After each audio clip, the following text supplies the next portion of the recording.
Selamat malam saudara-saudara. Kita bersyukur boleh bertemu lagi dalam PA di GKI Kebayoran Baru. Sebelum kita lanjutkan, kita tundukkan kepala, kita masuk dalam doa. Tuhan, kami berterima kasih Engkau tetap memelihara, memberi kami kekuatan, kesehatan, kecukupan, sehingga kami boleh tetap menjalankan tugas-tugas yang Tuhan percaya pada kami, dan juga kami boleh tetap belajar firman-Mu Tuhan, ingin lebih mengerti, lebih mengenal Engkau, rencana keselamatan-Mu yang begitu indah bagi kami orang yang berdosa ini. Kami berdoa Tuhan dalam pembahasan dari Roma 8 ini, kami boleh semakin disingkapkan, dibukakan akan kelimpahan anugerah Tuhan yang direncanakan sejak kekekalan dan diberikan kepada kami, orang-orang yang tidak layak menerimanya ini. Kami serahkan Tuhan, baik hamba-Mu yang membagikan dan interaksi juga nanti dalam tanya jawab. Kami serahkan supaya kami boleh semakin diperkaya dan diperdalam dan diperlengkapi melalui PA ini. Terima kasih Tuhan, dengar doa kami. Dalam nama Tuhan Yesus kami berdoa. Amin. Amin. Oke, saudara, kita akan masuk ke dalam Roma 8 hari ini ya. Jadi ini pasal yang panjang ya, pasal yang panjang, tapi ini adalah puncak dari Roma bagian, boleh dikatakan Roma bagian pertama ya. Jadi biasanya orang membagi Roma itu ke dalam 2 atau 3 bagian. Ya, ada yang membaginya 1, 8, 9, 11, 12, 16, 3 bagian. Ada juga yang membaginya simple, 2 bagian, 1, 8, 9, 16. Apapun pembagiannya, 8 adalah puncak dari bagian pertama. Ya, freedom by the Spirit. Karena di sini, seperti tadi Pak Louis sudah berikan pengantar, akan terjawab banyak pertanyaan kita mengenai Taurat, kehidupan Kristen sehari-hari, ya, kemenangan rohani, dan sebagainya. Jadi kita akan lihat lebih dahulu, saudara sekalian, transisi dari Roma 7 ke Roma 8. Ya. Kita tahu di Roma 7, 2 minggu lalu kita sudah membahas ini. Ya. Paulus mengatakan, aku manusia celaka. Siapakah yang akan dapat melepaskan aku dari tubuh maut ini? Ini satu pertanyaan, satu seruan minta tolong. Satu seruan minta tolong. Jadi Roma 7 itu ditutup dengan seruan minta tolong, karena memang ini pergumulan orang Kristen. Meskipun kita sudah diselamatkan, kita masih bergumul dengan kelemahan-kelemahan kita. Ya. Nah, kita ingin berbuat apa yang baik, tetapi tidak ada kekuatan. Sehingga yang terjadi adalah kita berbuat yang sebaliknya. Ya. Dan itulah frustrasi yang dialami oleh Rasul Paulus dan setiap orang percaya. Nah, dari mana kekuatan kita bisa mengatasi frustrasi ini, saudara sekalian? Datang, jawabannya adalah di dalam Roma 8. Ya, jadi Roma 8 ini adalah jawaban bagi seruan minta tolong dari Roma 7. Sekarang kita akan melihat, saudara sekalian, masuk ke dalam Roma 8.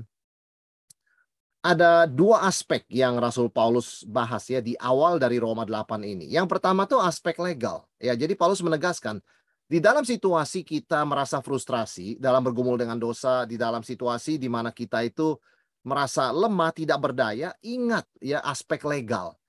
Karya Kristus, yaitu apa? Roma 8 ayat 1.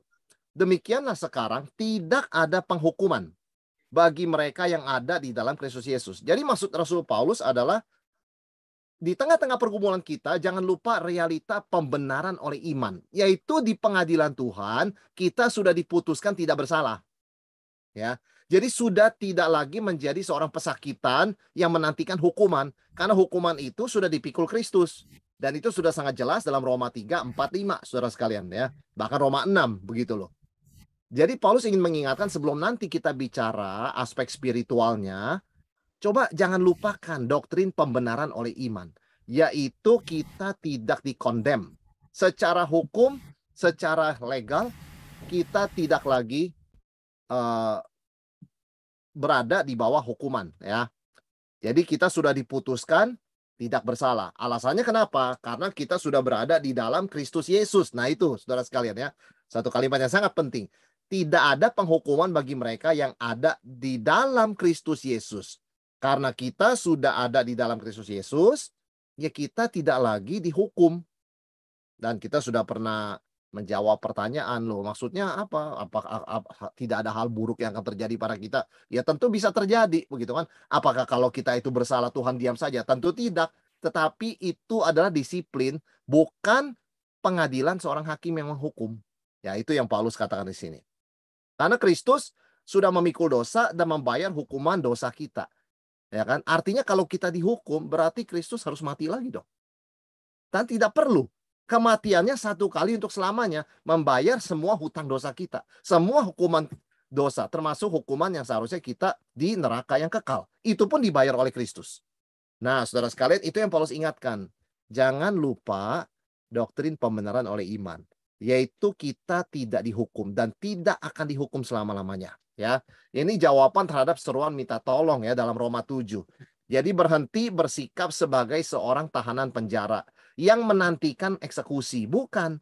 Kita bukan pesakitan lagi, kata Paulus. Kita itu sudah bebas karena kita tidak lagi di bawah Taurat, bukan lagi budak dosa. Kita itu milik Kristus. Ya, kita itu sudah disatukan dengan Kristus.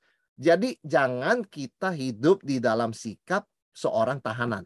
Ya, yang menantikan hukuman. Karena Kristus sudah mengampuni dosa kita dan jangan melihat diri lagi sebagai orang hukuman. Nah, ini dasar legalnya penting sekali, saudara sekalian ya. Jadi Paulus kemana-mana selalu mengingatkan dasar doktrinnya itu harus jelas. Ya, sebelum kita nanti bicara pengalaman kemenangan rohani atas dosa, dasar fondasi doktrin ini tetap harus diingat. Maka ayat pertama, Paulus bicara soal karya Kristus, yaitu aspek legal. Karena kematian Kristus, saudara dan saya tidak dihukum selamanya. Sudah bebas. Ya. Nah, tapi kemudian Paulus segera setelah mengingatkan kita akan poin itu, yang merupakan kesimpulan ya. Jadi kata-kata ini loh, saudara sekalian, demikianlah ya. Berarti dia mau kita ingat-ingat pasal-pasal yang dulu. Nah, kesimpulannya, kita tuh udah nggak akan dihukum. Nah, dari fondasi yang kuat ini, doktrin yang kuat, dari pembenaran oleh iman, maka Paulus melaju kepada aspek yang kedua. Nah, di sini ya, aspek spiritual, karya Roh Kudus.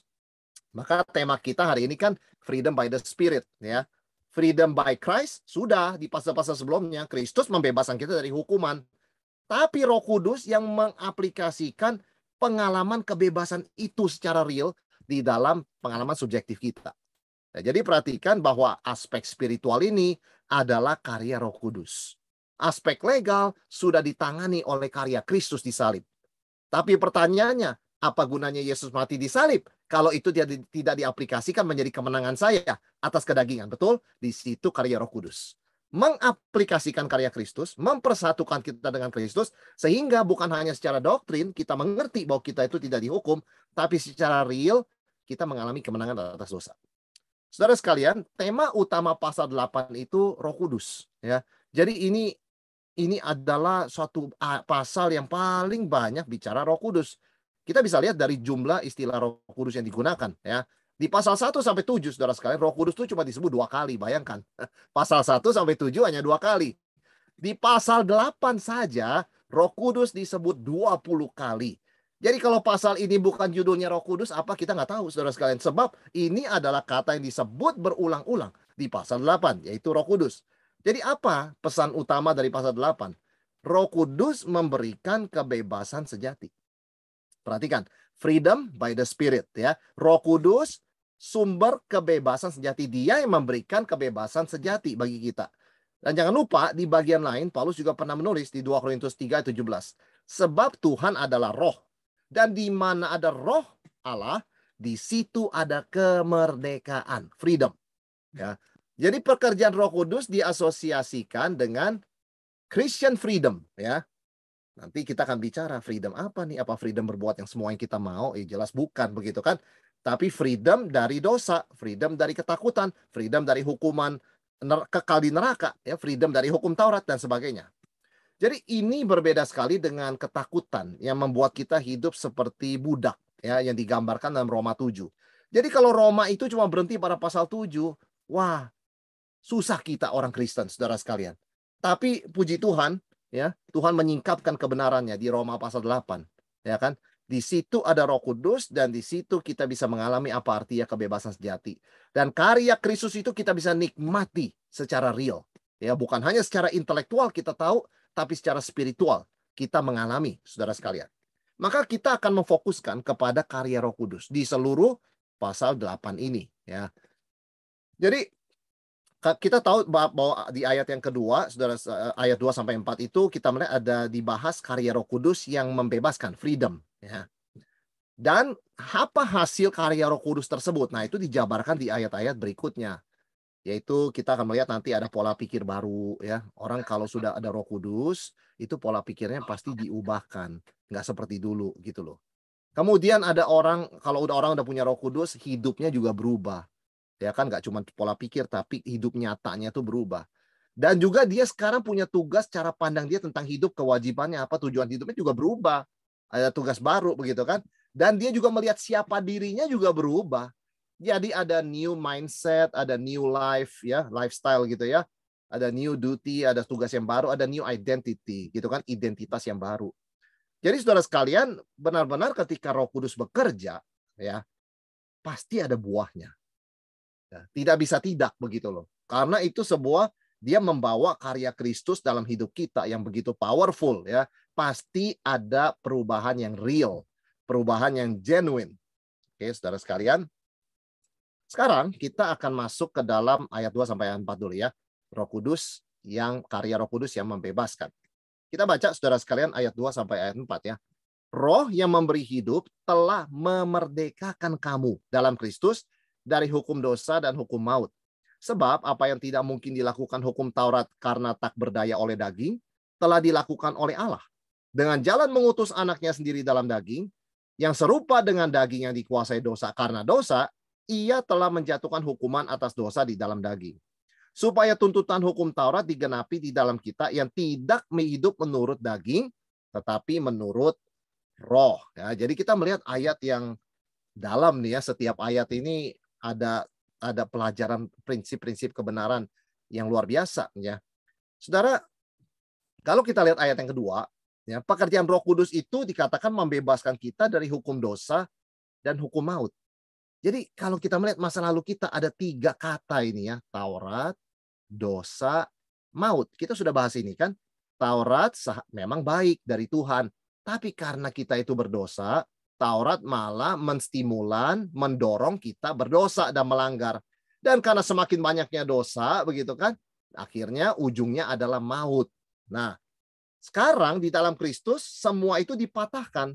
Jadi sekarang kita punya Kristus yang memberikan kemerdekaan, freedom, kebebasan, dan situlah kita mulai yang namanya life, hidup. Ya, kita tuh mulai mengalami hidup. Itu sebabnya saudara sekalian Roh Kudus itu dikatakan roh yang memerdekakan kamu, ya. Roh yang memberi hidup, the spirit of life, dan mengingatkan kita bahwa sejak kita kejadian Roh Kudus itu yang memberikan kepada manusia itu hidup. Jadi ini saudara sekalian ya, di ayat yang kedua. Di ayat yang ketiga juga dikatakan, sebab apa yang tidak mungkin dilakukan hukum Taurat karena tak berdaya oleh dagingnya. Jadi Taurat memang memberitahu apa yang benar, itu berasal dari Tuhan, tapi tidak memberi kekuatan. Ya, tidak ada. Karena kenapa? Taurat itu tidak berdaya, ya. Taurat itu powerless. Taurat itu tidak bisa menolong kita, hanya bisa memberitahu ini benar, ini salah. Lakukan ini kamu hidup, lakukan ini kamu mati. Hanya kasih tahu informasi, tapi tidak ada kekuatan untuk mentransformasi. Nah, karena kita dibelenggu dosa, kita tidak bisa punya kekuatan untuk melakukan apa yang benar. Maka untuk memecahkan deadlock ini, saudara sekalian, situasi yang terkunci ini, maka tindakan Tuhan adalah mengutus Yesus untuk menjelma menjadi manusia. Hidup di bawah hukum Taurat supaya dia bisa memikul hukuman atas dosa. Ya. Sehingga kita melihat di dalam ayat yang keempat, dengan lunasnya tuntutan Taurat, sekarang kita sudah putus hubungan ya, kita tidak lagi menjadi budak Taurat, tidak lagi hidup di bawah hukum Taurat, melainkan kita hidup dalam roh. Nah, ini adalah dikatakan freedom ya. Ya, ini adalah hidup baru berbeda dengan yang lama. Jadi saudara sekalian, pengertian freedom ya oleh Roh Kudus itu sekali lagi pasti bukan berbuat yang kita mau. Karena ada hubungan dengan tidak lagi di bawah dosa, tidak lagi di bawah Taurat ya, tetapi di dalam roh. Ya kan? Nah, roh itu kan Roh Kudus, ya kan? Nah, ini membuat kita pasti beda. kemerdekaan ini, freedom ini, pasti menciptakan something new. Kan lucu begitu ya, kalau orang sudah ditebus oleh Kristus katanya, lalu juga punya Roh Kudus yang memerdekakan, kok kehidupannya sama begitu kan? Apa bedanya? Itu kan seperti orang masih hidup di bawah dosa, di bawah Taurat begitu kan? Nah, itu tidak mungkin kata Rasul Paulus kan. Kalau Roh Kudus bekerja pada dalam diri seseorang, pasti ada sesuatu yang new, ada sesuatu yang baru. Karena dia bukan lagi di bawah order yang lama gitu kan, dosa dan Taurat dan maut begitu kan. Dia ada di bawah Kristus, di dalam Kristus. Ya kan? Hidup menurut pimpinan Roh Kudus. Jadi nggak mungkin seperti itu. Maka kita melihat apa buahnya, saudara sekalian. Kalau Roh Kudus itu tinggal dalam seseorang dan melaksanakan tugasnya, pasti ya memberikan freedom ya, maka akan muncul hal-hal yang baru. Yang pertama Paulus sebutkan apa? Pola pikirnya itu berubah. Ya, pola pikir baru ya. Kita baca ayat yang ke-5 sampai ke-8. Sebab mereka yang hidup menurut daging memikirkan hal-hal yang dari daging. Mereka yang hidup menurut roh memikirkan hal-hal yang dari roh. Karena keinginan daging adalah maut, tetapi keinginan roh adalah hidup dan damai sejahtera. Sebab keinginan daging adalah perseteruan terhadap Allah, karena ia tidak takluk kepada hukum Allah. Hal ini memang tidak mungkin baginya. Mereka yang hidup dalam daging tidak mungkin berkenan kepada Allah. Nah, saudara sekalian, ada perbedaan, ada kontras dengan yang lama. Pola pikir baru ya, kalau kita itu punya Roh Kudus pasti memberikan kemerdekaan begitu kan, bebas dari kemerdekaan dari Taurat, dari dosa begitu kan. Nah, pasti ada something new dong. Ada kontras gitu loh antara pola pikir lama dan pola pikir baru. Coba kita lihat apa ya disebut pola pikir lama. Pola pikir lama itu dikatakan ya meremehkan dosa dan maut, saudara sekalian ya. Karena keinginan daging adalah maut. Jadi begini loh. Oh, ketika sebelum kita menerima Tuhan Yesus, kita tahu nggak dosa itu dosa? Tahu, tetapi kita anggap remeh. Tahu nggak dosa itu nanti akan mendatangkan maut? Ya, tetapi kita meremehkan, mengatakan itu kan besok kalau sudah tua, begitu kan? Sekarang lagi muda, nikmatin dong. Nah, saudara sekalian, ada sikap meremehkan dosa dan konsekuensinya. Itu pola pikir lama. Sehingga ada orang bertanya begini, kita kalau memang sih orang Kristen nggak ada yang sempurna ya, boleh berdosa ya, tapi berdosa jangan keterlaluan begitu loh. Berdosa dikit-dikit aja lah. Nah, Pak, saya mau nanya nih, dosa semacam apa kita boleh lakukan ya batasnya ya? Saudara sekalian, orang Kristen nggak akan tanya begitu. Ya kan, itu pola pikir lama, begitu kan? Bagaimana kita bisa main-main sama dosa tapi nggak kebakar gitu kan? Pola pikir lama seperti itu, pola pikir baru tentu beda. Waduh, seberapa jauh kita mesti lari dari dosa? Bukan main-main sama dosa. Karena pola pikir lama meremehkan dosa. Yang kedua, saudara sekalian, memusuhi Tuhan dan kebenarannya. Jadi kalau diajarkan sesuatu kebenaran firman Tuhan, hatinya itu menolak begitu kan. Sudahlah, jangan khotbahin saya. Jangan gurui saya begitu kan. Jangan apa-apa firman begitu kan. Hidup ini yang real. Nah, itu. Jangan pakai ayat-ayat dan sebagainya. Jadi ada sikap resisten, sikap hostile, ya, sikap bermusuhan, sikap anti kepada kebenaran Tuhan. Ya, banyak di negara-negara sekuler, negara-negara yang dulunya secara historis Kristen, ya sekarang kalau kita ngomong Tuhan aja dalam percakapan, jangan bawa-bawa Tuhan lah. Apa sih Tuhan? Tuhan itu kan imajinasi kamu dan sebagainya. Nah, ini pola pikir lama ya, memusuhi Tuhan, anti Tuhan sama anti kebenaran. Apalagi berikutnya dikatakan tidak mungkin tunduk. Jadi kalau dia dengar khotbah, dia belajar firman Tuhan, ya sudah itu pengetahuan aja. Emang saya harus lakukan. Nah, tidak mau tunduk, saudara sekalian. Ya, jadi ada sikap memberontak, itu lama, ya itu pola pikir lama. Saya pernah berkhotbah, ya saya ingat waktu masih melayani di jemaat di sana di Los Angeles, dibawa seorang yang tidak percaya pada Tuhan ya, tapi diajak begitu kan. Waktu itu juga kita bicara mengenai jangan mabuk oleh anggur dan sebagainya. Setelah selesai dia langsung berkomentar kepada temannya, emang kenapa orang mabuk? Orang itu sudah stres kerja 6 hari, masa mabuk aja nggak boleh. Ya, jadi tidak bisa tunduk. Meskipun sudah dijelaskan, nggak bisa tunduk. Seperti semuanya lupa, saudara sekalian ya. Yaitu sikap pola pikir lama begitu. Jadi dia dengar firman, tapi berontak. Nah, ya kan? Dia tidak mau tunduk gitu loh. Tidak, dan tentu dengan pikiran demikian, nggak ada spekulasi. Tidak mungkin diterima Tuhan. Tidak mungkin berkenan atau acceptable kepada Tuhan ayat 8 ya. Mereka yang hidup dalam daging, tidak mungkin. Nah, dikatakan impossible, acceptable by God. Pak, mungkin nggak ya ada orang yang menamakan dirinya Kristen, tapi seumur hidup mencuri, membunuh, berzina, begitu kan. Akhirnya diterima Tuhan. Bagaimana mungkin? Saudara sekalian, mereka yang hidup dalam daging, impossible to be accepted by God. Itu kalimat dari firman Tuhan. Bukan Kristen begitu kan? Kalau namanya Kristen, tapi seumur hidup terus berbuat seperti itu. Tidak ada improvement, tidak ada pembaruan, tidak ada pertobatan, tidak ada perubahan. Impossible. Firman Tuhan katakan, impossible dia itu milik Tuhan, apalagi impossible dia diterima Tuhan. Orang berkata mudah-mudahan meskipun hidupnya demikian, dia masuk surga. Impossible. Saudara sekalian, Alkitab nggak bilang mudah-mudahan. Either pasti atau impossible. Ya, Alkitab nggak ada mudah-mudahan loh. 1 Korintus 2 ayat 14 juga Paulus mengatakan, tetapi manusia duniawi tidak menerima apa yang berasal dari roh Allah. Karena hal itu baginya ada sebuah kebodohan.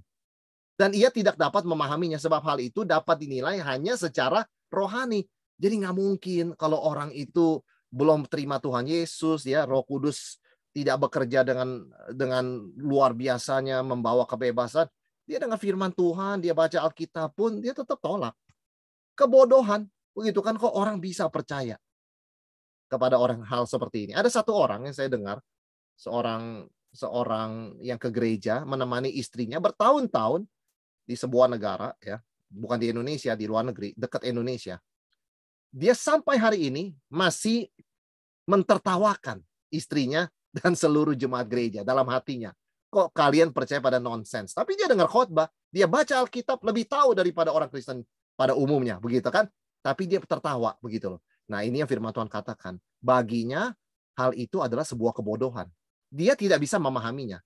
Sebab hal itu hanya bisa dinilai secara rohani. Artinya apa? Kalau orang punya Roh Kudus. Itu maksudnya. Secara spiritual, kalau dia punya spirit. Dia kan Holy Spirit gitu loh. Kalau dia tidak punya Holy Spirit, dia nggak mungkin spiritual. Kalau dia nggak spiritual, nggak bisa terima hal-hal spiritual. Apa? Apa doktrin? Apa itu doktrin? Abstrak, nggak kelihatan kok. Begitu nggak bisa terima. Ya kan? Kontras, kalau kita punya Roh Kudus, pola pikir kita berubah. Yaitu apa?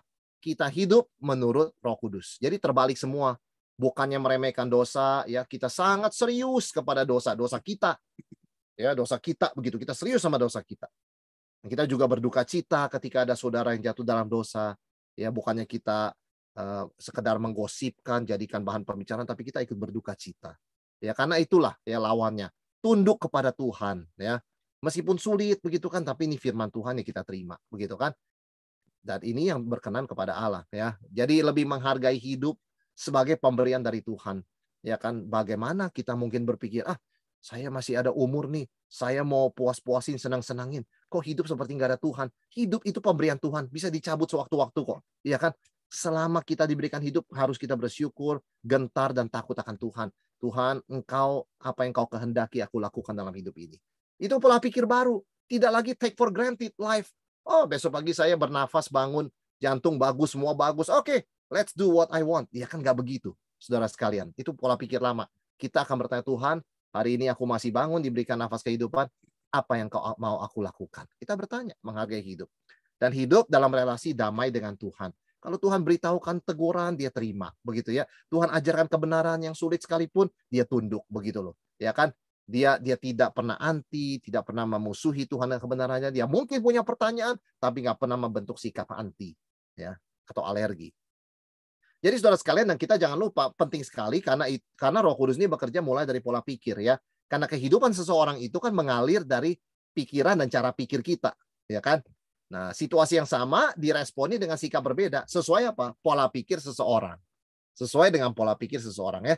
Jadi ini aspek pertama dari karya Roh Kudus yang memberikan kebebasan, yaitu apa? New mindset, ya, pola pikir baru. Nah ini, Paulus nggak berhenti di sana, semuanya baru juga. Yang kedua apa? Cara hidup baru, ya kita sebutnya hidup baru, begitu ya. Nah itu di ayat 9-11 kita akan bacakan. Tetapi kamu tidak hidup dalam daging, melainkan dalam roh. Jika memang roh Allah diam di dalam kamu. Tetapi jika orang tidak memiliki roh Kristus, ia bukan milik Kristus. Tetapi jika Kristus ada di dalam kamu, maka tubuh memang mati karena dosa. Tetapi roh adalah kehidupan oleh karena kebenaran. Dan jika roh Dia yang telah membangkitkan Yesus dari antara orang mati diam di dalam kamu, maka Ia yang telah membangkitkan Kristus Yesus dari antara orang mati akan menghidupkan juga tubuhmu yang fana itu oleh rohnya yang diam di dalam kamu. Saudara, apa yang kita temukan berulang-ulang disebutkan? Roh Kudus itu roh Kristus. Di mana Roh Kudus ada, seseorang milik Kristus. Kalau tidak ada Roh Kudus, dia bukan orang Kristen karena dia bukan milik Kristus. Tandanya orang milik Kristus adalah ada Roh Kudus. Dan yang disebutkan berulang-ulang, saya katakan apa? Roh Kudus diam. Kalau memang Roh Kudus diam, begitu kan? Jadi berapa kali disebutkan ya? Memiliki ayat 8, jika ayat 9, jika memang Roh Allah diam di dalam kamu, ya, kamu tidak hidup dalam daging. Itu satu, diam dalam kamu, ya kan? Lalu ayat yang ke 10, jika Kristus ada di dalam kamu, ya kan? Kristus ada dalam kamu. Lalu ayat yang ke-11, jika oleh Roh Dia yang membangkitkan Yesus dan Roh diam di dalam kamu, yang diam di dalam kamu itu, saudara sekalian, ada 4 kali dalam 3 ayat ini disebutkan diam, diam, diam. Artinya apa? Ada sesuatu yang permanen. Ada seseorang yang tinggal permanen di dalam hidup kita, yaitu Roh Kudus. Dan Paulus mau ingatkan kita itu.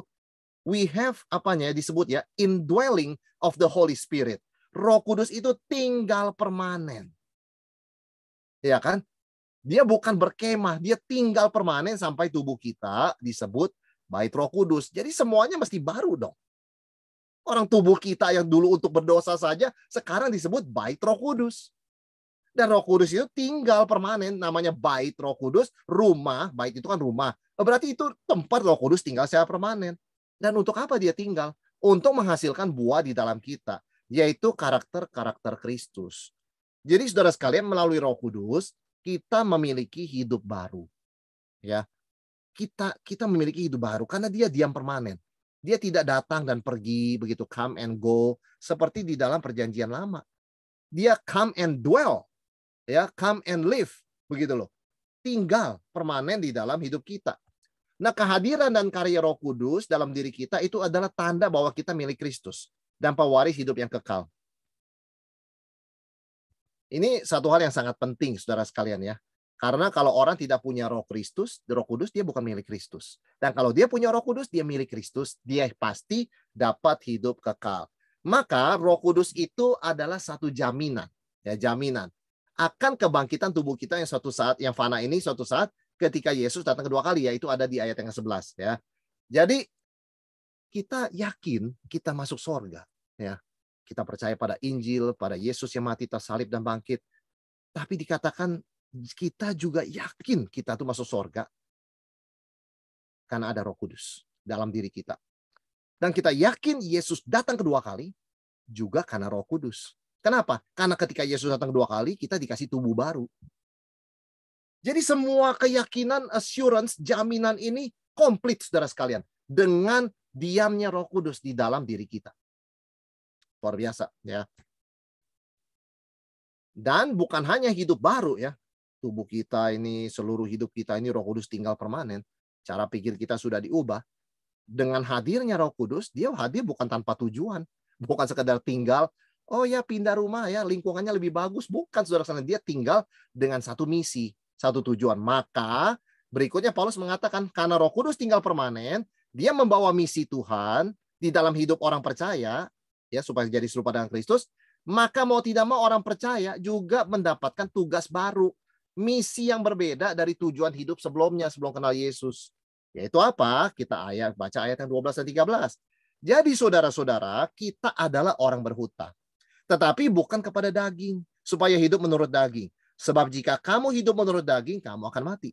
Tetapi jika oleh Roh kamu mematikan perbuatan-perbuatan tubuhmu, kamu akan hidup. Nah, anugerah Tuhan diberikan, saudara perhatikan ya, anugerah Tuhan diberikan tidak berarti kita secara otomatis ikut kehendak Tuhan. Tetap ada pertempuran dengan sifat lama. Malas, ya, enggan, ya, alergi dikit sama firman Tuhan, begitu kan, ibadah terus ya, firman terus, PA terus. Nah, itu ada begitunya, gitu kan, jadi malas, sudahlah capek begitu kan. Nah, itu ada pertempuran. Sehingga saudara sekalian, tapi karena kita sudah dihidupkan dari kematian rohani, ya, maka kita bisa melawan dengan kekuatan Tuhan. Maka orang percaya diberikan tugas yang baru, tugas yang sama, siapapun dia loh ya, hidup menurut Roh. Jadi nggak ada orang percaya ya yang tidak diberikan tugas ini. Oh, ini hanya tugas pendeta dan majelis. Kalau orang Kristen biasa cuma seminggu sekali ke gereja, enggak, saudara sekali.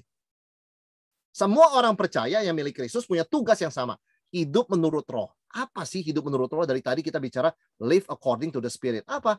Ya ini, mematikan keinginan berdosa di dalam diri kita dengan pertolongan kuasa Roh Kudus. Jadi, kalau seorang Kristen, apapun posisinya, berapa lama pun dia jadi orang Kristen, berapa tahunnya dia pun tentang firman Tuhan, tidak menjalankan tugas ini, ya, dia bukan hidup seperti orang Kristen. Ya, di KTP agamanya Kristen, keanggotaannya di gereja, lagunya pujian rohani. Tapi kalau tidak melakukan tugas ini, tidak ada tanda dia punya Roh Kudus dan dia milik Kristus. Orang yang milik Kristus, dia punya Roh Kudus permanen. Apa buktinya dia hidup menurut roh? Dia mematikan manusia lama. Ya. Saudara sekalian, membunuh, mematikan, put to death. Ya, dikatakan ini strong sekali bahasa yang Paulus pakai. Roh Kudus kan memberikan di ayat 1 tadi ya, kebebasan dari dosa dan maut. Kan orang Kristen sudah dibebaskan dari maut ya. Jadi tidak akan masuk neraka. Mereka masuk surga. Tapi ingat, orang Kristen juga dibebaskan dari dosa. Jadi dosa harus mati dalam hidup ini. Maksudnya kelemahan-kelemahan kita mesti lebih lemah dong. Sampai mati begitu kan. Dulu-dulu masih tergoda begitu kan. Wah, ini website yang tidak benar ini boleh kita lihat. Sekarang begitu pikiran godaan itu lewat saja langsung kita pukul. Mati. Nggak akan pikir terus. Ya. Nggak sampai 1 menit, saudara sekalian. Itu bebas dari dosa. Nggak cuma yakin masuk surga. Tapi dalam realita hidup ini, dia mengalahkan dosa. Sampai orang bisa mengatakan beda orang ini. Ada something different dalam hidup dia. Ada perubahan luar biasa. Itu nggak bisa dihindari. Terang itu pasti bercahaya. Ya, saudara sekalian, kebebasan Kristen itu apa? Jadi kan kita bicara mengenai kebebasan ya. Kalau dalam teori politik, freedom itu sebuah hak ya. Freedom sebuah hak. Kebebasan beragama, kebebasan berbicara, kebebasan pers, begitu ya. Tapi di kamus Alkitab bukan hak loh. Yang namanya freedom itu adalah kewajiban, duty. Jadi perhatikan saudara sekalian. Kita di gereja berbeda dengan kita di dunia. Ketika di luar sana, kita boleh bicara hak. Freedom of speech gitu ya. Hak beribadah, begitu. Itu boleh. Tapi dalam gereja, freedom itu hanya boleh dengan satu arti. Tugas kewajiban. Ya. Jadi kita jangan bawa bahasa hak di dalam gereja. Pak Pendeta, ini hak saya. Nggak ada. Nggak ada bahasa itu, saudara sekalian. Ya, nggak ada bahasa hak loh. Di dalam gereja, di dalam kebenaran Tuhan, kebebasan itu adalah duty, kewajiban. Hidup menurut roh. Jadi kita nggak tanya apa yang gereja bisa berikan pada saya. Ya, tapi kita tanya apa yang saya wajib persembahkan untuk gereja Tuhan. Itu bahasa Kristen. Ya, itu bahasa Kristen, saudara sekalian. Bukan transaksi. Ya, bukan transaksi. Dan ini untuk setiap kita ada kewajiban Tuhan. Begitu ya. Ini kebebasan Kristen. It's not a language of right. It's a language of duty. Kewajiban. Jadi kewajiban untuk mematikan, membunuh hawa nafsu dan keinginan berdosa dalam diri kita. Apa bisa, Pak? Pasti bisa. Karena kita sudah dihidupkan. Tapi kan kita nggak bisa sempurna. Ya, tapi kita bisa mematikan. Dari 100 dosa kita matikan 99. Nggak sempurna, tapi mati kan 99. Dulu kan 100. Progres dong. Ya. Jadi nggak ada alasan kita nggak bisa sempurna lalu nggak ada progres. Pasti ada progres. Tentu di dalam dunia ini nggak 100%. Tapi nggak mungkin 0%. Nggak mungkin, saudara sekalian. Sebelum kenal Yesus 0%. Nggak mungkin sudah mau ketemu Tuhan Yesus masih 0. Pasti kelihatan progres. Ya kan? Terkecuali seperti penjahat di kayu salib. Detik itu dia terima Kristus, hari itu juga dia meninggal. Itu beda. Betul? Itu pun kelihatan kan. Dia mendeklarasikan Yesus sebagai Raja. Di tengah detik-detik kematiannya. Di tengah-tengah Yesus yang tersalib. Padahal belum terjadi kebangkitan Yesus waktu itu. Dia pun beriman. Tetapi saudara sekalian, nah ini. Kewajiban mematikan, membunuh hawa nafsu itu, keinginan berdosa dalam diri kita itu, ya itu 24 jam loh. 24 jam setiap hari. Ya, John Owen menulis buku yang luar biasa ya, Mortification of Sin. Ini dasarnya. Seluruh buku itu isinya adalah aplikasi dan penjelasan Roma 8:13. Matikan keinginan tubuh. Ya, matikan. Salah satu dia katakan apa? Jangan dosa ini dimatikan, dosa itu yang hidup. Ya. Oh Tuhan, saya suami yang setia, puji Tuhan. Oh, kemudian sombong. Itu bukan mematikan, kata John Owen. Ya, hawa nafsu mati, tapi kesombongan naik. Mematikan itu pelan-pelan semua menyeluruh. Terus lawan.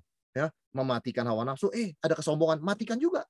Ya, ini tugas, dan John Owen mengatakan, apapun peranan tugas pelayanan kita, apapun status kita di dalam gereja, di dalam kehidupan Kristen ya, berapa lama pun kita jadi Kristen, kita adalah orang Kristen yang gagal kalau kita tidak melakukan Roma 8 ayat 13. Karena ini tugas basic orang Kristen. Ya. Saudara, kita ada tugas ya. Kita kalau melayani di gereja, ya ada giliran kita hari Minggu keberapa. Itu tugas kita harus laksanakan dengan setia. Tapi diingatkan oleh firman Tuhan, dan seperti yang John Owen jelaskan tadi, ini 24 jam, nggak ada jadwal. 24 hours ini, saudara sekalian, mematikan keinginan berdosa. Ya.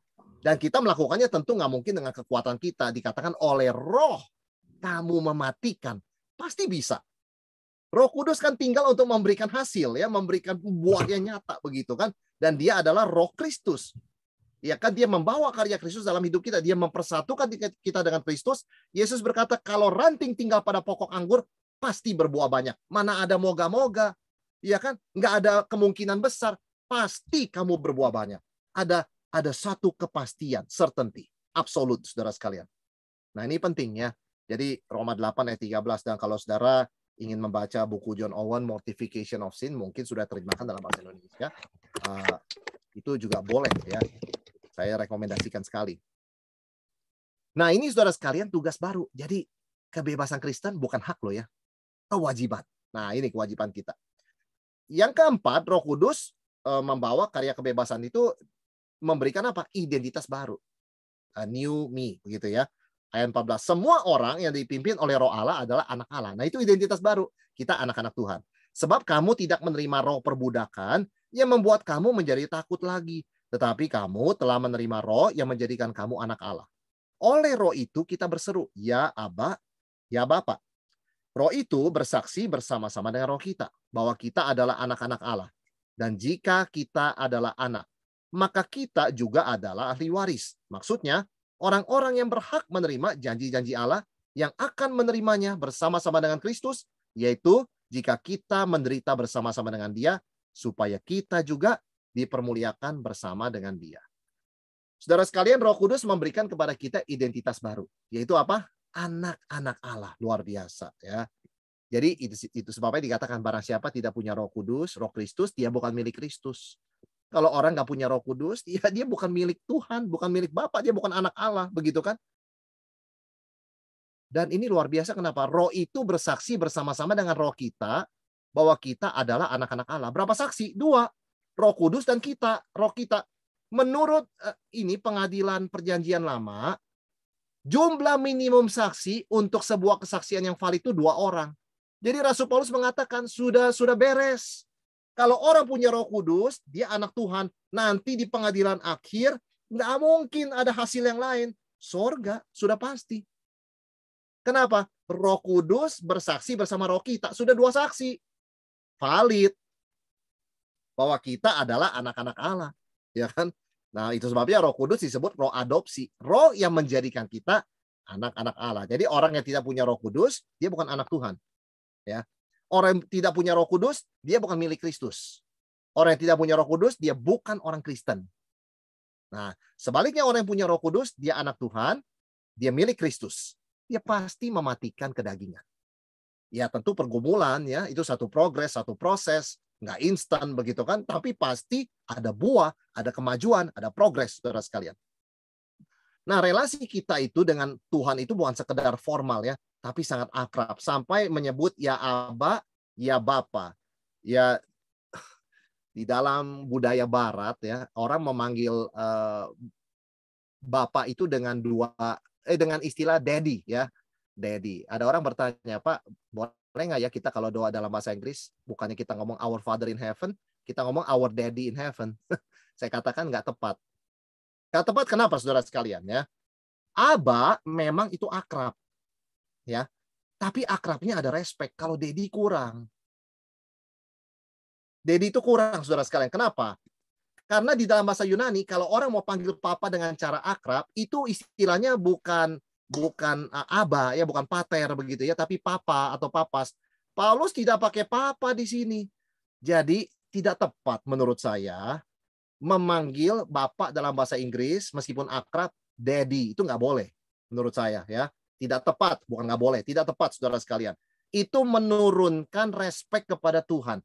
Ya, dia bapak, ya kita anaknya. Kita panggil dia Aba, tapi kan dia our Father in heaven. Bapak di sorga. Tetap ada respek. Ya kan? Kita sama bapak di dunia pun saya yakin tetap ada respek saudara sekalian. Jadi di dalam budaya barat memang ada beberapa orang yang membenarkan ya memanggil Tuhan sebagai daddy begitu ya. Tapi kita yang belajar dan mengerti sebaiknya menghindari demikian ya, karena itu ada istilah lain papa. Nah, kalau papa daddy. Tapi ya Paulus nggak pakai istilah papa di sini. Ya, dia pakai istilah pater ya. Bapak, aba bahasa Aramaik. Itu lebih tepat terjemahkan bapak ya, tapi panggilannya akrab begitu loh. Karena Bapak kita tuh Bapak yang di sorga ya. Jadi relasi kita dengan Tuhan tuh bersifat personal dan akrab. Namun tetap nggak pernah boleh lupa fear of the Lord. Kita orang Kristen nggak takut mati ya. Kita orang Kristen tidak takut hukuman ya. Kita orang Kristen tidak takut penderitaan atau hari depan apa ya ancaman malapetaka. Tapi tetap harus takut akan Tuhan. Ya, itu satu-satunya fear kita. The fear of the Lord. Artinya deep respect begitu ya. Deep respect begitu kan? Dan kerendahan hati. Nah, ini saudara sekalian. Ya, ini sikap yang benar ketika kita itu mengerti, oh saya ini anak Tuhan sekarang dengan adanya Roh Kudus di dalam diri saya. Nah, saudara sekalian, tentu orang bisa salah konsep ya begini. Oh, kita jadi anak Tuhan nih sekarang. Lancar dong hidup kita. Oh, ya kan? Kita anak raja. Bapak kita kaya, nggak mungkin kita miskin. Itu salah. Salah. Kenapa saya katakan? Itu keliru. Itu baca sepotong. Dia baca sampai ayat 17 selesai, saudara sekalian kan? Kenapa? Karena begitu masuk ayat yang ke-18, Paulus bicara realita kehidupan anak Tuhan. Sebab aku yakin bahwa penderitaan zaman sekarang ini. Siapa bilang anak Tuhan lancar hidupnya? Ya kan? Siapa bilang kalau tidak lancar berarti bukan anak Tuhan? Dan siapa bilang kalau lancar semua berarti itu anak Tuhan? Penderitaan itu adalah realita kehidupan kita, termasuk anak Tuhan menderita. Itu sebabnya Paulus tidak mau orang salah kaprah. Wah, kita anak, kita ada Roh Kudus ya. Wah, kita akan menantikan ini bagus, bagus, bagus. Tapi lalu jangan berpikir kalau begitu hidup dunia ini jalan tol dong. No. Banyak hambatan. Maka Paulus bicara penderitaan. Bagaimana hidup sebagai anak Tuhan di tengah realita penderitaan, tidak mengeluh, tidak menolak Tuhan, ya, tidak menggerutu, tidak menyalahkan Tuhan, melainkan justru diubahkan karena kita punya Roh Kudus ya, lebih serupa dengan Tuhan Yesus. Paulus mengatakan sebab aku yakin bahwa penderitaan zaman sekarang ini tidak dapat dibandingkan ya dengan kemuliaan yang akan dinyatakan kepada kita. Maksudnya apa saudara sekalian? Maksudnya oke, kita menderita tapi jangan kecewa. Karena kita ini anak Tuhan. Sekarang memang belum kelihatan. Tapi ingat, ketika kemuliaan itu dinyatakan, this is nothing, kata Paulus. Nothing. Bukan dia katakan nggak sakit menderita ya, bukan dia katakan enak ketawa-tawa menderita. Tapi kita harus bisa melihat sesuatu dalam proporsinya ketika membandingkan dengan sesuatu yang lain. Kalau kita itu misalnya tangannya sakit, begitu kan? Kita gunting kuku misalnya begitu kan ya, terlalu dalam, aduh kita perih jarinya. Memang sakit dan tidak enak, tapi apalah itu dibandingkan dengan seorang yang misalnya kecelakaan mobil sampai kakinya patah. Apa artinya sakit kuku yang terpotong sedikit lebih banyak? Jadi kita harus bisa menilai penderitaan itu secara komparasi, perbandingan, secara relatif. Dan di sini firman Tuhan mengatakan, ketika kita dicobai untuk mengeluh dalam penderitaan, jangan lupa bandingkan dengan kemuliaan yang kita terima sebagai anak Tuhan. Ya, kita akan melihat, wah ternyata biasa aja kok penderitaan ini. Ya, Ya, iya sakit, tapi nggak luar biasa amat, nggak menggoncangkan iman saya, ya. Memang this is something ordinary. Ya, bukan sesuatu yang extraordinary. Rasul Petrus juga katakan, kalau kamu menderita aniaya, jangan menganggap seolah-olah sesuatu yang luar biasa terjadi. Enggak. Kita anak Tuhan hidup terbiasa dengan penderitaan. Ya. Gereja hidup terbiasa dengan realita penderitaan. Ya kan? Sebab itu gereja melayani dengan setia, dengan rendah hati, mereka-mereka yang mengalami penderitaan. Khususnya pada masa pandemi ini, saudara sekalian. Dan di situ Paulus tersirat, kita melihat juga ya ketika membandingkan ayat 17 yang kita baru baca dengan ayat 18, ternyata kita juga harus membandingkan penderitaan Kristus dan penderitaan kita. Nah, di situ saudara dan saya yakin sampai pada kesimpulan yang sama. Ya, penderitaan kita memang terasa berat. Tapi apalah artinya dibandingkan penderitaan Kristus? Nah, itu. Ya. Saya ingat ada seorang yang saya kenal ya, dia menderita sakit di rumah sakit ya, berminggu-minggu di rumah sakit, ditusuk jarum terus begitu kan. Dia mengatakan apa? Apa yang memberikan saya kekuatan di tengah penderitaan itu? Kok lama sekali saya sakit? Ditusuk jarum, tes darah jam 2 malam, jam 5 pagi, suster datang tes darah, mentusuk jarum begitu kan. Sakit, tidak enak, tidur tidak nyenyak. Tapi di tengah penderitaannya bikin saya nggak bisa tidur dan betul-betul sulit, badan saya ini nggak enak. Saya teringat penderitaan Yesus. Apalah artinya penderitaan saya? Dari situ dia mendapat kekuatan sampai Tuhan memimpin dia keluar dari rumah sakit, ya, melewati berbagai macam tes yang sakit sekali, saudara sekalian. Jadi penderitaan orang percaya itu kita bisa melihat kita mengambil bagian dalam penderitaan Kristus. Ya, jadi selalu di dalam penderitaan kita ingat salib. Yesus menderita bagi kita, ya. Jadi dia merasakan yang kita rasakan lebih bahkan begitu loh. Dan dia mengerti ya. Dan kita juga ingat kemuliaan future glory begitu ya, kemuliaan yang kita akan terima kelak. Apalah artinya? Nah, ada perspektif yang lebih sehat, lebih proporsional kepada penderitaan kita. Saudara, penderitaan orang percaya terasa lebih ringan ketika dibandingkan dengan kemuliaan masa depan. Ya, baik itu kebangkitan tubuh, hidup kekal. Jadi bayangkan orang yang sedang menderita sakit begitu ya. Mungkin juga sakit parah seperti sampai di kemoterapi, kemudian juga mengalami kehilangan rambut. Ketika dia sebagai orang Kristen dia mengingat, aduh suatu saat tubuh ini akan digantikan dengan tubuh kemuliaan, hidup selamanya. Ada kekuatan luar biasa ketika kita mengingat hal itu, mengingat memegang janji Tuhan. Ya, jadi penderitaan di sini, saudara sekalian, itu dalam bentuk plural ya. Our sufferings, our present sufferings, artinya memang penderitaan ini nggak harus juga karena penganiayaan Kristen, termasuk saudara dan saya menderita karena sakit, ya, kurang tidur, begitu kan ya, bekerja terlalu banyak karena memang dibutuhkan bekerja banyak, begitu kan, di jalanan terlalu banyak karena masalah pekerjaan sampai kita sakit, ya itu termasuk di dalamnya.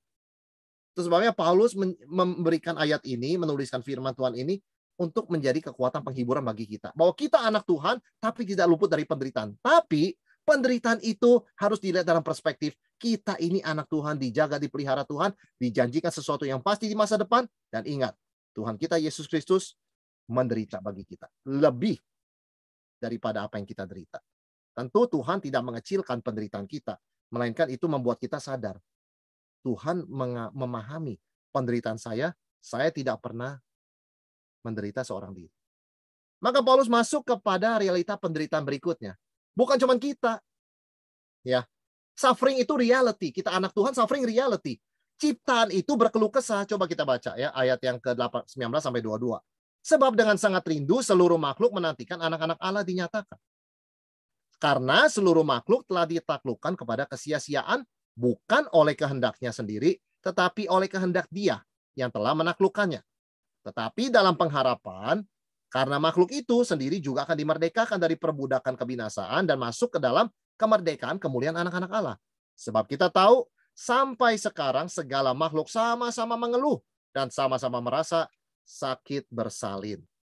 Jadi nggak cuma kita loh yang menderita. Tumbuhan menderita. Alam semesta menderita. Binatang juga menderita. Dengan kata lain, seluruh ciptaan itu menderita. Karena kita semua, termasuk kita loh ya, manusia ya, berada di bawah konsekuensi kutuk karena kejatuhan Adam Hawa.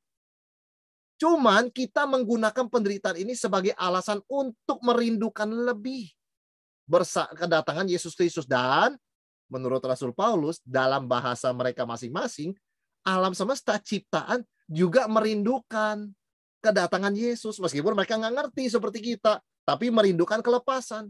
Nah, kita lah yang mengerti, itu akan datang ketika Yesus datang kedua kali. Jadi yang Paulus mengatakan apa? suffering is a reality buat anak-anak Tuhan. Kenapa? Nggak cuma anak Tuhan kok. Seluruh ciptaan. Saudara, kalau sayang binatang ya, sayang binatang ya, saudara mungkin punya seekor anjing, atau ada yang piara kucing, atau apapun juga begitu ya. Saudara juga melihat mereka juga menderita. Ya, ada orang yang pergi 1 bulan liburan ke luar negeri atau berapa minggu. Dia pikir apa pertama? Anjing saya ini dititip di mana ya? Sampai bikin video, nanti kalau anjingnya kesepian videonya diputar begitu kan, supaya tidak sedih anjingnya. Saudara, artinya memang seluruh makhluk juga menderita ya. Apa itu penderitaan ciptaan? Ya, kematian juga sama. Kalau lingkungan ya pencemaran lingkungan dan kesia-siaan. Ya sudah, kalau pohon yang sudah 100 tahun lalu ditebang mati begitu saja, ya sudah sia-sia begitu kan. Itu penderitaan ciptaan. Dan ciptaan itu juga berkeluh kesah. Kata Paulus, ada spesies yang punah. Aduh sayang sekali ya. Itu ada satu spesies apa begitu, seekor burung di Madagaskar, saya lupa namanya apa itu. Wah, punah. Punah itu. Ada bencana alam, ada eksploitasi sumber daya alam berlebihan. Kalau kita lihat sungai yang di negara kita ini ada pernah dikasih lihat di dalam video. Aduh banyak sekali sampah. Sampah itu loh, sampah alat kesehatan, masker sampai begitu banyak. Itu menyentuh hati kita. Ya, kita nggak mungkin sebagai orang Kristen berpikir bukan urusan saya. Nggak mungkin. Ini kan ciptaan Tuhan. Kok bisa ya kita seperti itu ya? Pasti ada pikiran begitu. Ya, alam semesta juga mengeluh, saudara sekalian ya. Jadi kalau ciptaan baik itu alam, hewan, tumbuhan menantikan kemuliaan masa depan, ini mereka bukan manusia loh ya.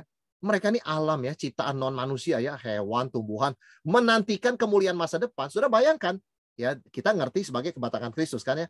Betapa mulianya hari itu, bukan cuma manusia yang nantikan. Alam semesta pun, ciptaan pun menantikan. Luar biasa ya. Berikutnya, bukan cuma alam semesta yang berkeluh kesah, kita orang percaya juga berkeluh kesah. Ini Paulus mengatakan, memang realita hidup orang percaya demikian, ayat 23-25. Dan bukan hanya mereka saja, tapi kita yang telah menerima karunia sulung roh, ya ini kita milik Tuhan kan, kita juga mengeluh dalam hati kita sambil menantikan pengangkatan sebagai anak, yaitu pembebasan tubuh kita. Sebab kita diselamatkan dalam pengharapan, tetapi pengharapan yang dilihat bukan pengharapan lagi. Sebab bagaimana orang masih mengharapkan apa yang dilihatnya. Tetapi jika kita mengharapkan apa yang kita tidak lihat, kita menantikannya dengan tekun. Saudara, mengapa orang percaya sudah diselamatkan masih berkeluh kesah? Ini keluh kesah di sini jangan salah mengerti. Itu adalah groan ya, bukan komplain. Itu beda loh. Komplain itu menggerutu, bersungut-sungut, nah itu komplain. Kalau berkeluh kesah di sini bukan negatif, tapi kita apa ya? Dikatakan kapan ya Tuhan, berapa lama lagi, ya itu kan bukan komplain, itu kan berkeluh kesah dalam pengertian menantikan lama amat Tuhan ya, kapan Yesus datang kedua kali dan sebagainya.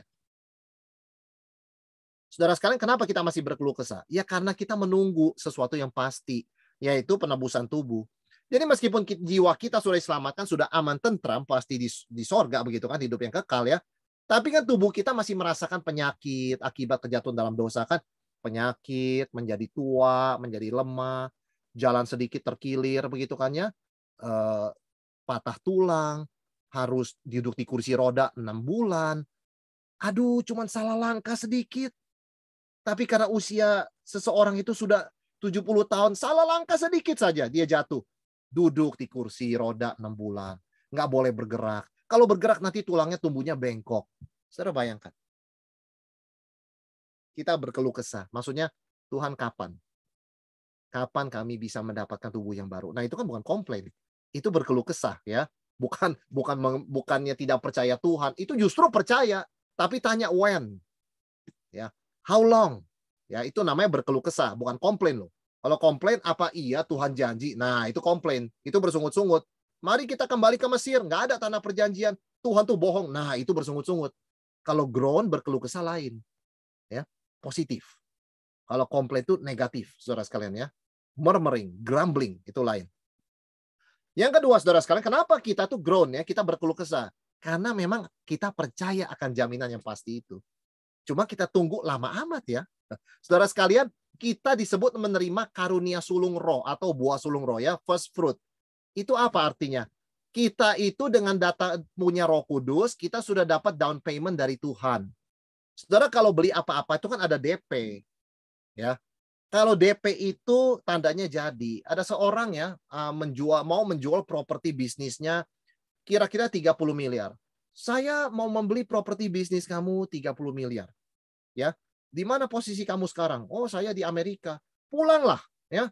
Kita akan laksanakan transaksi ini, properti gudang kamu, bisnis kamu saya beli 30 miliar. Oh, tidak mungkin.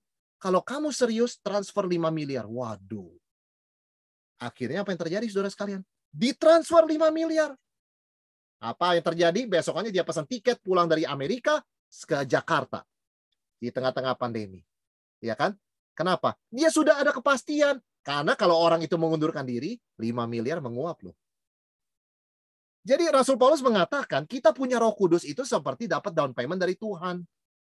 Artinya apa? Artinya kalau semisalnya, seandainya ini nggak mungkin, tapi seandainya Tuhan berubah pikiran, saya nggak jadi selamatkan orang itulah, kita tetap punya Roh Kudus. Down payment tidak bisa diambil lagi. Saudara sekalian, transaksi boleh nggak jadi, down payment tetap. Jadi dengan diberikannya Roh Kudus, nggak mungkin ditarik lagi. Kalau seandainya ini nggak mungkin, tapi seandainya Tuhan berubah, saya nggak mau selamatin orang itulah, which is nggak mungkin, right? Tapi seandainya itu pun, kita tetap punya Roh Kudus. Artinya apa? Pasti selamat. Siapa yang punya Roh Kudus, dia milik Kristus. Siapa punya Roh Kudus, dia milik Tuhan, dia anak Tuhan. Jadi bagaimana mungkin orang Kristen bisa meragukan keselamatannya? Kalau dia punya Roh Kudus, nggak mungkin. Dia malah semakin yakin, semakin ingin Yesus datang kedua kali. Tidak takut menghadapi kematian. Ya kan? Bukannya mencari mati berarti ya, tetapi tidak takut. Karena justru karena kepastian inilah kita mau cepat-cepat. Yesus datang kedua kali, Maranatha, datanglah segera Tuhan Yesus, come soon, Lord Jesus. Saudara, ketika kita menerima pengampunan dari Tuhan, kita mengalami damai sejati ya. Dan itu apa? Itu adalah cicipan pertama ya. Jadi kalau istri kita masak makanan yang enak sekali begitu kan ya, kita diberi kesempatan sebagai suami cicipan yang pertama begitu kan. Wah, makan malam hari ini akan luar biasa. Dari cicipan pertamanya sudah wangi dan enak seperti ini. Nah, saudara sekalian, ketika kita diampuni Tuhan, ada damai sejahtera, itu sorga. That's heaven, kata Rasul Paulus. Belum heaven semuanya, tapi that's what heaven feels like. Seperti itulah rasanya sorga.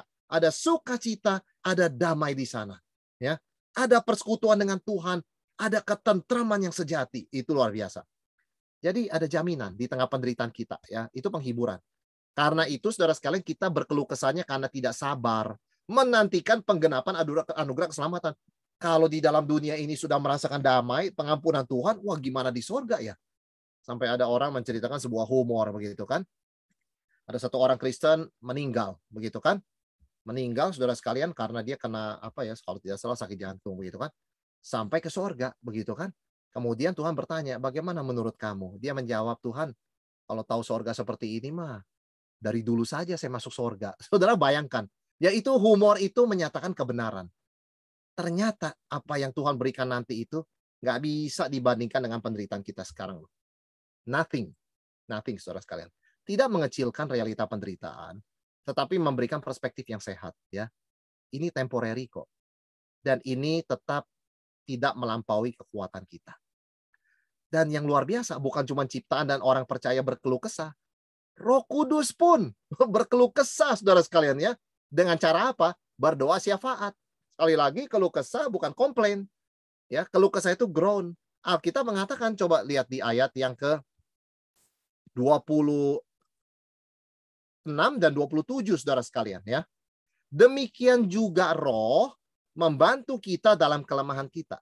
Sebab kita tidak tahu bagaimana sebenarnya harus berdoa. Tapi Roh sendiri berdoa untuk kita kepada Allah dengan keluhan yang tidak terucapkan.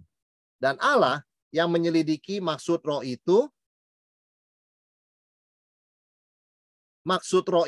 yaitu bahwa ia sesuai dengan kehendak Allah berdoa untuk orang-orang kudus ya.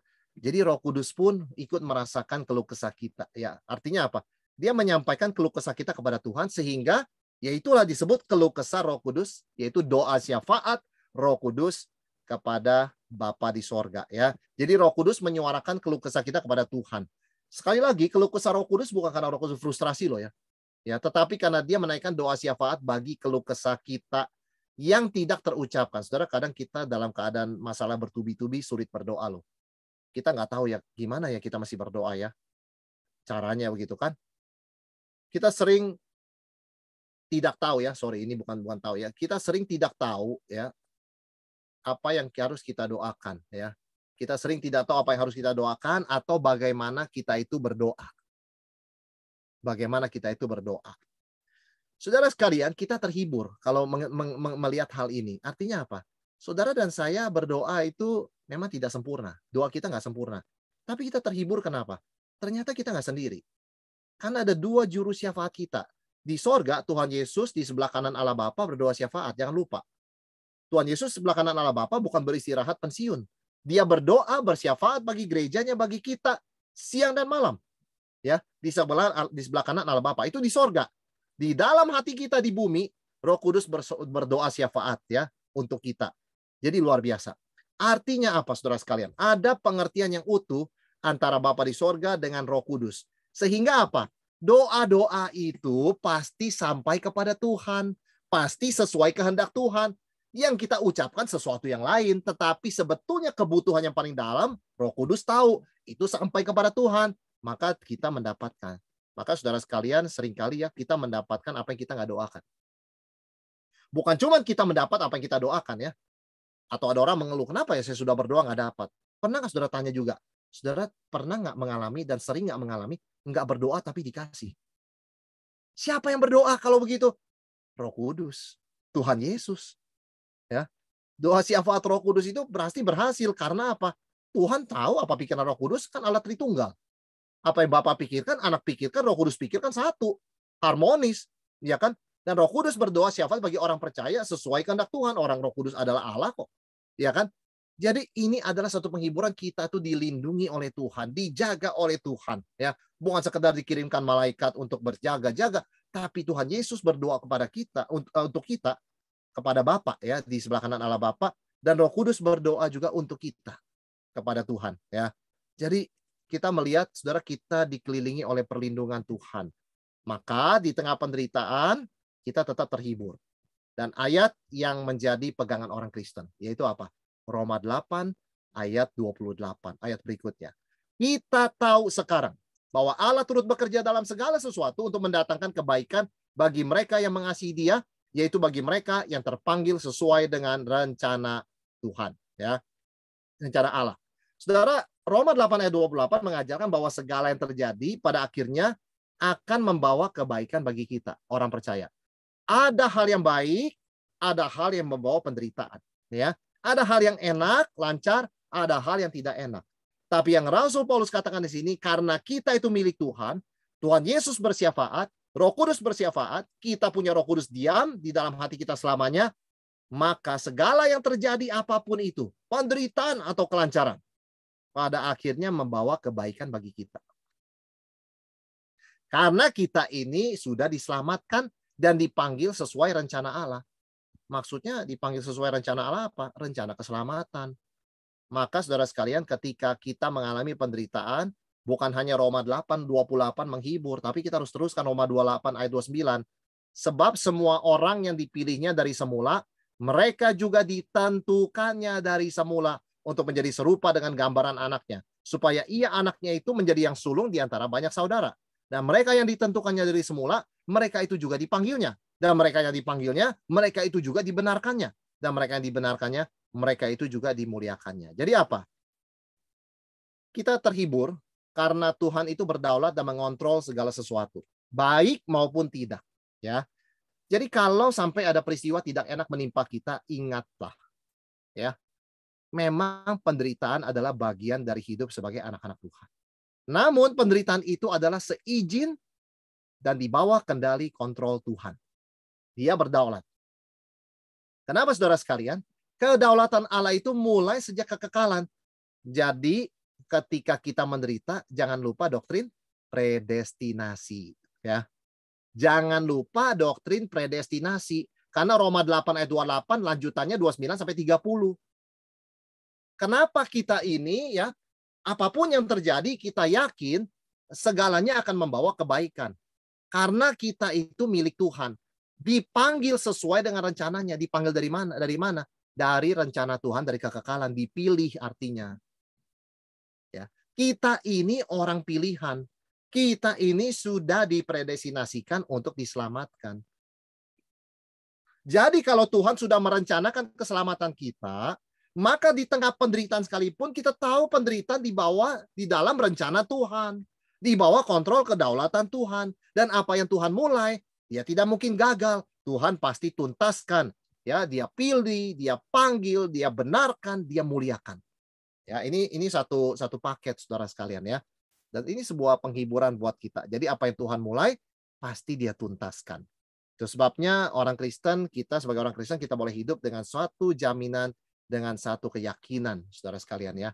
Whatever happens, saya milik Tuhan. Whatever happens, ujung-ujungnya itu kebaikan buat saya dan kemuliaan untuk nama Tuhan. Ya. Dan saya akan tetap mengasihi Tuhan no matter what. Ya kan dikatakan segala sesuatu turut bekerja untuk mendatangkan kebaikan bagi mereka yang mengasihi Dia. Siapa sih yang mengasihi Tuhan? Yang dipanggil sesuai rencana Allah dari kekekalan. Sudah dipredestinasikan. Ya. Orang Kristen adalah orang yang sudah dipilih dari kekekalan. Jadi umat pilihan Tuhan, milik Kristus, punya Roh Kudus. Mereka mungkin bertanya pada Tuhan. Mereka mungkin mengeluh, Tuhan kenapa saya menderita. Tetapi nggak mungkin mereka benci Tuhan. Itu nggak mungkin. Ya. Karena Roh Kudus membawa kasih Allah ke dalam diri mereka. Roma 5. Ya, dalam Roma 5 saudara sekalian ya, dikatakan demikian. Maka ini pemeliharaan Tuhan dalam orang percaya ya. Jadi anak Tuhan tuh nggak luput dari penderitaan, tapi ada pemeliharaan Tuhan. Nah, itu penghiburannya. Dan Paulus menutup dengan suatu ayat yang seperti puisi yang sangat indah sekali ya. Sebab itu, apakah yang akan kita katakan tentang semuanya itu? Jika Allah di pihak kita, siapa akan melawan kita? Allah di pihak kita. Segalanya untuk kita. Segalanya untuk kebaikan kita. Ya, anaknya diberikan untuk kita. Roh Kudusnya untuk kita. Rencananya untuk kita. Masa depan kita juga disiapkan sampai begitu rupa bersama dengan Dia. Loh, kalau Allah begitu pro kita, God is for us begitu kan? Siapa yang akan melawan kita? Dia yang tidak menyayangkan anaknya sendiri, tetapi yang menyerahkannya bagi kita semua. Bagaimana mungkin Ia tidak mengaruniakan segala sesuatu kepada kita bersama-sama dengan Dia? Siapakah yang akan menggugat orang-orang pilihan Allah? Siapa yang akan menuduh kita? Allah yang membenarkan mereka? Bagaimana mungkin? Allah membebaskan kita dari dakwaan. Kok Allah yang mendakwa kita? Bagaimana? Siapakah yang akan menghukum mereka? Kristus Yesus yang telah mati, bahkan lebih lagi telah bangkit, yang menjuduk di sebelah kanan Allah menjadi pembela bagi kita. Bagaimana Yesus sebagai pengacara pembela kita juga yang menghukum? Kan nggak mungkin ya. Siapakah yang akan memisahkan kita dari kasih Kristus? Penindasan, atau kesesakan, atau penganiayaan, atau kelaparan, atau ketelanjangan, atau bahaya, atau pedang? Seperti ada tertulis, oleh karena engkau, kami ada dalam bahaya maut sepanjang hari. Kami telah dianggap sebagai domba-domba sembelihan. Orang Kristen, justru karena dia Kristen, dianiaya. Di dunia ini, dimanapun Kristen dianiaya.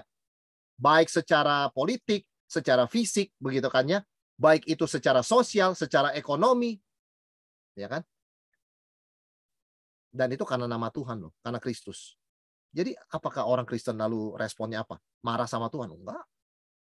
Ayat 37, tetapi dalam semuanya itu kita lebih daripada orang-orang yang menang. Oleh Dia yang telah mengasihi kita. Kita bukan kalah. Ya, kita bukan sekedar domba yang disembelih, begitu kan? Seperti itu dianggapnya. Tapi kita bukan. Kita lebih dari pemenang. Lebih dari conqueror, saudara sekalian. Sebab aku yakin baik maut maupun hidup, baik malaikat-malaikat maupun pemerintah-pemerintah, baik yang ada sekarang maupun yang akan datang. Atau kuasa-kuasa, baik yang ada di atas maupun yang di bawah, ataupun sesuatu makhluk lain, tidak akan dapat memisahkan kita dari kasih Allah yang ada dalam Kristus Yesus Tuhan kita. Saudara, ada 3 kalimat negatif ya, ada 3 hal negatif yang disebutkan di sini ya. Maksudnya negatif itu tidak ada begitu ya. Tidak ada kebaikan yang ditahan bagi kita. Kalau Tuhan sudah berikan anaknya, Dia tidak akan menahan apapun dari kita. Ya kan? Kalau Tuhan sudah memberikan anaknya, kenapa ada orang mencurigai, oh Tuhan itu pelit ya, tidak kasih saya berkat. Oh, tidak mungkin. Dia memberikan anaknya, segala yang baik, terbaik untuk kita, pasti Dia berikan semuanya. dalam waktunya. Ya kan? Jadi nggak ada yang ditahan bagi kita.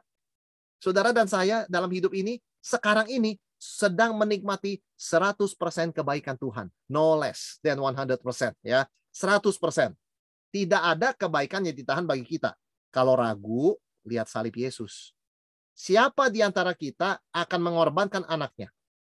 Kalau dia bisa mengorbankan mobilnya. Siapa di antara kita akan mengorbankan anaknya kalau dia bisa mengorbankan rumahnya? Nggak ada. Kalau Tuhan sudah berikan anaknya, yang dia kasihi, anaknya yang tunggal, apalagi yang kita takut Tuhan tidak kasih. Nggak ada kebaikan yang ditahan bagi kita. Sekarang hidup kita tidak sempurna, penuh penderitaan, tapi ingat kebaikan Tuhan nyata, 100%. Yang kedua, tidak ada tuduhan atau dakwaan dari siapapun yang bisa menghukum kita, termasuk dari hati nurani dan iblis. Kamu tuh banyak salahnya, ya. Kamu tuh mengucapkan kata-kata yang salah. Keputusan kamu salah besar. Menyebabkan malapetaka buat keluarga dan nama Tuhan. Terus tuduhan itu ada, tapi pada akhirnya nggak bisa menghukum kita. Bisa mengganggu kita, tapi nggak bisa mendakwa kita kalau kita ada dalam Kristus. Kita milik Kristus, ya. Dan tidak ada yang bisa memisahkan kita dari kasih Allah. Sesulit apapun situasi kita, segundah gulana apapun hati kita, setidak mood apapun hati kita berdoa. Aduh, sulit ya berdoa ya. Aduh, pikiran kalau seperti ini ya. Apakah Tuhan dekat dengan saya? Apakah Tuhan memperhatikan? Tidak ada situasi apapun yang bisa memisahkan kita dari kasih Allah. Jadi, kita tetap bisa datang pada Dia, memohon pertolongan, mendekatkan diri kepada Dia, karena Tuhan tidak pernah menjauhkan kasih-Nya daripada kita. Ya. Jadi ini saudara sekalian, berkat yang luar biasa ya di dalam Roma 8. Jadi Roma 8 ini boleh dikatakan kalau kita boleh berikan judul informal begitu ya, penghiburan buat orang Kristen. Ya, karena Roma 8 membicarakan apa yang Roh Kudus berikan, segala berkat ya, karya Kristus, pemeliharaan Tuhan, dan juga bagaimana di dalam penderitaan pun tidak pernah kita akan sampai putus asa. Ada perlindungan pemeliharaan kasih Tuhan. Ya, jadi boleh diberikan judul penghiburan bagi orang Kristen. Jadi kalau hati kita gundah gulana begitu kan ya, kita mulai meragukan, kita mulai bertanya, hidup ini terasa berat, baca Roma 8. Berulang-ulang dibaca. Ya. Berdoa pada Tuhan, baca Roma 8. Ya, ini satu bagian yang merupakan puncak dari eksposisi Injil yang Paulus ya tuliskan dari Roma 1 sampai Roma 8 ya. Oke, saudara sekalian, sekian untuk sharing materi kita pada